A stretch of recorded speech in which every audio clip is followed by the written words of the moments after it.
otopsi ulang jenazah Brigadir J selesai dilakukan. Jenazah akan kembali dimakamkan. Proses otopsi jenazah Brigadir Nofriansyah Yosua Huta Barat atau Brigadir J selesai dilakukan di Rumah Sakit Umum Daerah Sungai Bahar, Jambi pada Rabu 27 Juli 2022 siang. Proses otopsi jenazah Brigadir J yang dilakukan oleh tim dokter forensik independen telah selesai sekira pukul 13 waktu Indonesia Barat. Selanjutnya, jenazah Brigadir J akan kembali dimakamkan. Namun saat ini, jenazah Brigadir J masih berada di RSUD Sungai Bahar. Petugas keamanan pun berjaga di sekitar ruangan otopsi ulang. Lebih lanjut, jurnalis Kompas TV mengatakan, kini mobil ambulans yang akan membawa jenazah Brigadir sudah berada di RSUD Sungai Bahar. Pihak keluarga diperkirakan akan mendampingi jenazah di mobil ambulans. Mengenai hasil otopsi, masih akan menunggu keterangan dalam konferensi pers yang dilakukan oleh pihak berwenang. Sementara itu, menurut Kadif Humas Polri, Irjen Dedi Prasetyo, sejumlah dokter yang ahli terlibat dalam proses otopsi jenazah Brigadir J.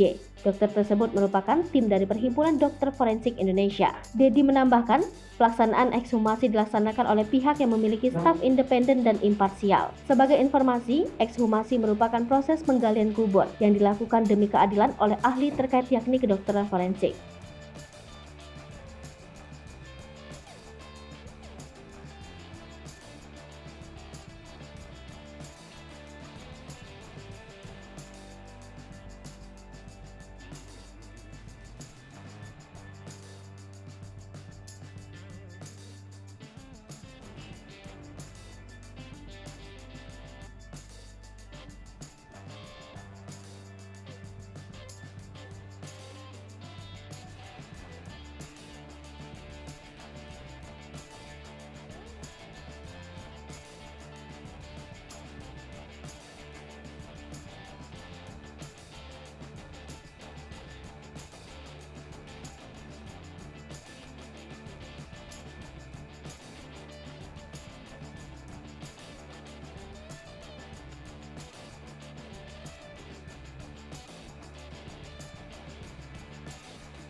Hai pemirsa Sri Popo TV, jangan lupa komen, like, dan subscribe, serta tonton terus berita-berita terupdate lainnya ya.